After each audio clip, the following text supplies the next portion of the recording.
Hello everyone, welcome back to Lines AES Academy's online platform regarding the current affairs of 2021. So अपने current affair की series को आगे बढ़ाते हुए चलिए शुरू करते हैं डे 98 का session. I wish you all a very good luck. First question is consider the following statement. Plastic pollution is controlled under the ministry of commerce and industry. Global plastic action partnership is functioning under the world economic forum. आपको बताना है पहला statement कह रहा है कि plastic pollution को ministry of commerce and industry control कर रहा है. दूसरा स्टेटमेंट ये कह रहा है आपका कि ग्लोबल प्लास्टिक एक्शन पार्टनरशिप ये किसके अंदर फंक्शन करता है, वर्ल्ड इकोनॉमिक फोरम के अंदर.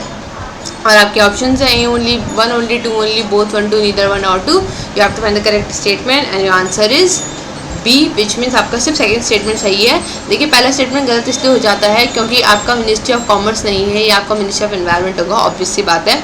दूसरा स्टेटमेंट बिल्कुल ठीक है. Consider the following. Ayushman Bharat provides cashless treatment to all non-communicable diseases. All public and private hospitals are covered under the scheme. This is not a school, this is a scheme. ठीक. तो पहला statement ये कह रहा है कि इसमें आपके सारे नॉन कम्युनिकेबल डिजीजेस आपकी इसमें कंसिडर की जाती हैं और कैशलेस ट्रीटमेंट होता है. दूसरा ये कह रहा है कि जितने भी पब्लिक और प्राइवेट हॉस्पिटल हैं वो इसमें कवर किए जाएंगे स्कीम के अंदर. क्या आपका स्टेटमेंट सही है? One only, two only, both, one two, neither one और टू. आपको बताना है करेक्ट स्टेटमेंट यहाँ पे और आपका आंसर होगा डी, विच मीन्स आपके दोनों स्टेटमेंट गलत हैं. सो पहला स्टेटमेंट जो आपका कहता है वो ये एक्चुअल में गलत इसलिए है क्योंकि यहाँ पे आपका सारी नॉन कम्युनिकेबल डिजीज़ नहीं है, इन्होंने कुछ सिलेक्टिव डिजीज़ रखी हुई हैं, इसलिए आपका पहला स्टेटमेंट गलत हो जाता है. दूसरा स्टेटमेंट गलत इसलिए है क्योंकि यहाँ पे सारे पब्लिक और सारे प्राइवेट हॉस्पिटल्स नहीं है इसमें एनरोल. बेसिकली जो इस लिस्ट के अंदर एनरोल किए गए हैं उनको ही इसमें कंसिडर किया गया है. ठीक. सो आपका दोनों स्टेटमेंट गलत हो जाता है. Only implanted private hospitals are covered under the school. Beneficiaries are selected through socio economic caste census. Which among of the following is slash are correct? Microplastic are small plastic pieces of less than 5 millimeter in size. Single-use plastic is disposable material that can be used only once before it is either thrown away or recycled, like plastic bags, water bottles, soda bottles, straw, plastic plates, cups, most food packagings and coffee stirrers are the source of single-use plastic. आपको बताना है single-use plastic के बारे में. A only, B only, both, none. कौन सी statement सही है? पहला सही है, दूसरा सही है. पहला ये कह रहा है कि आपका लेस देन 5 मिलीमीटर साइज होता है यहाँ पे single use plastic, micro plastic का. दूसरा ये सिंगल यूज़ प्लास्टिक में आपको बता रहे कि ओनली सिर्फ एक बार उनका यूज़ किया जाता है, उसके बाद वो सिर्फ फेंकने लायक होते हैं. आंसर होगा बोथ, दोनों ठीक है.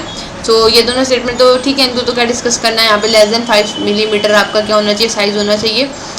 दूसरा इंपॉर्टेंट ये है कि सेंट्रल पोल्यूशन कंट्रोल बोर्ड के अकॉर्डिंग इंडिया जो है वो आपका 26,000 टन ऑफ प्लास्टिक एक दिन में जनरेट करता है और over 10,000 ton of plastic remains uncollected. तो ये बहुत बड़ा नंबर है जो अनकलेक्टेड रहता है. According to federation of Indian chamber of commerce and industry study, plastic processing industry is estimated to grow to 22 million tons a year by 2020 from 13.4 MT in 2015 and nearly half of this single use plastic.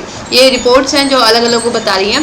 Next ये बोल रहा है कि India per capita plastic consumption जो है वो less than 11 kg है, जो कि नियरली 1/10 है आपका किसका, यूनाइटेड स्टेट्स ऑफ अमेरिका का.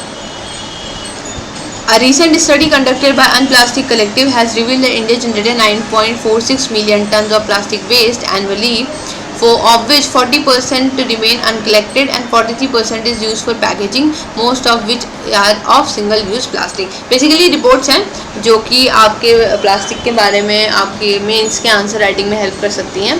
बाकी आप इसको देख सकते हैं एक बार. Global Plastic Action Partnership under DAS has taken the initiative to fight plastic pollution with the collaboration of private and public sector across the globe.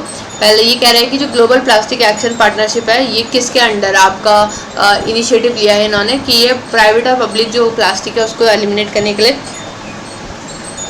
पहला है वर्ल्ड इकोनॉमिक फोरम, दूसरा है UNEP, तीसरा है WTO and the last is none of the above. And answer will be a, world economic forum. So ये जो आपका initiative है इसके वर्ल्ड इकोनॉमिक फोरम के अंदर लिया गया है और यहाँ पे प्लास्टिक को इस तरीके से यूज़ करेंगे. DAS, which in 1990 became the first Indian state to ban disposable plastic bags, is also among the first to target the single-use plastic bottles. आपको बताना है 1990 में पहला कौन सा इंडियन स्टेट था जिसने आपका डिस्पोजेबल प्लास्टिक बैग को बैन किया था. ओके, और आंसर आपके ऑप्शंस हैं अरुणाचल प्रदेश, आपका Sikkim, Assam, Tripura, and answer is B Sikkim.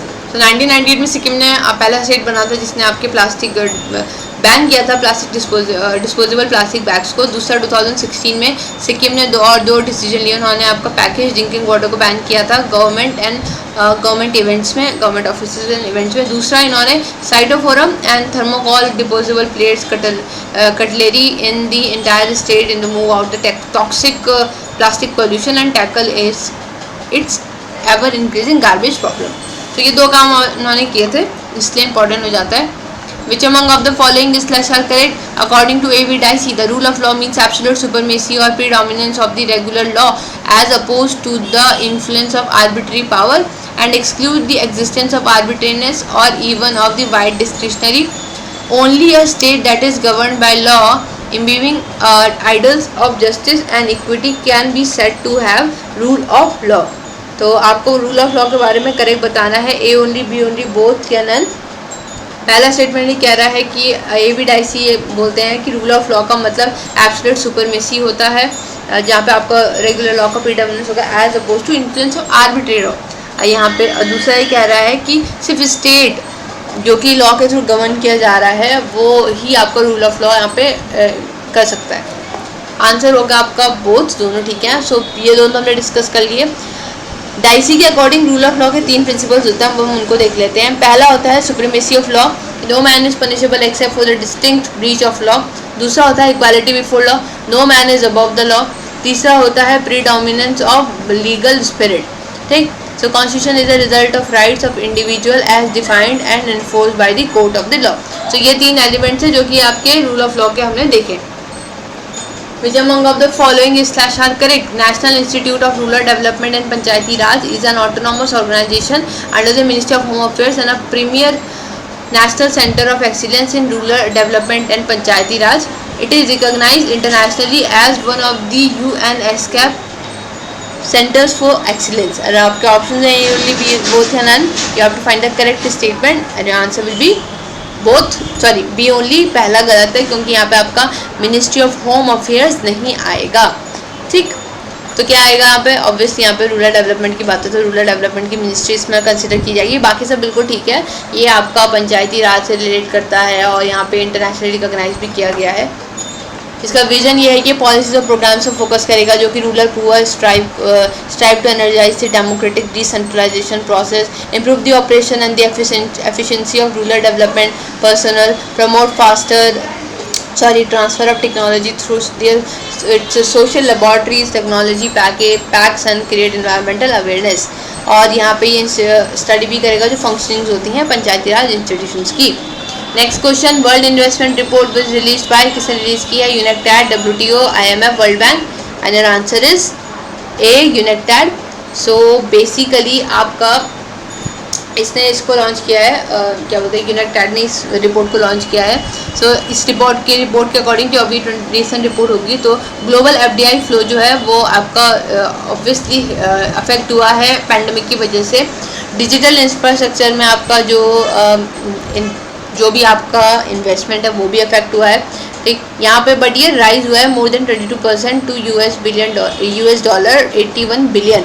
यहाँ पे ये बोला गया है कि demand for digital infrastructure and service led to higher value of greenfield FDI project announcement.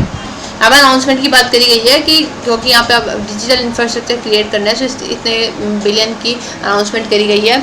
India ने 64 बिलियन आपका रिसीव किया है FDI, जो कि 5th largest in the world में।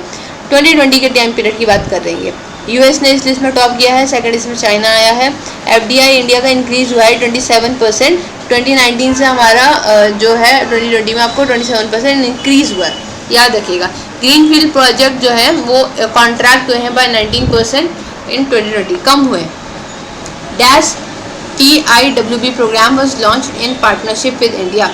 आपको बताना है कि कौन सी कंट्री का TIWB प्रोग्राम जो है वो इंडिया के साथ पार्टनरशिप में लॉन्च किया गया है। Nepal, Sri Lanka, Japan, Bhutan. And answer will B D, Bhutan. So basically tax inspect inspectors without borders, ये आपका प्रोग्राम है जो कि भूटान ने लॉन्च किया है इंडिया के साथ, और इसका टारगेट क्या है कि स्ट्रेंथन करना टैक्स एडमिनिस्ट्रेशन को और फोकस करना जो area of international taxation and transfer pricing होगा। ये एक जॉइंट इनिशिएटिव है आपका United nation development and skills का, जहाँ पे टैक्स एडमिनिस्ट्रेशन डेवलपिंग कंट्रीज़ की बात यहाँ पे करी गई है। और कौन कौन इसमें हमें देखने को मिलता है, UNDP, OECD।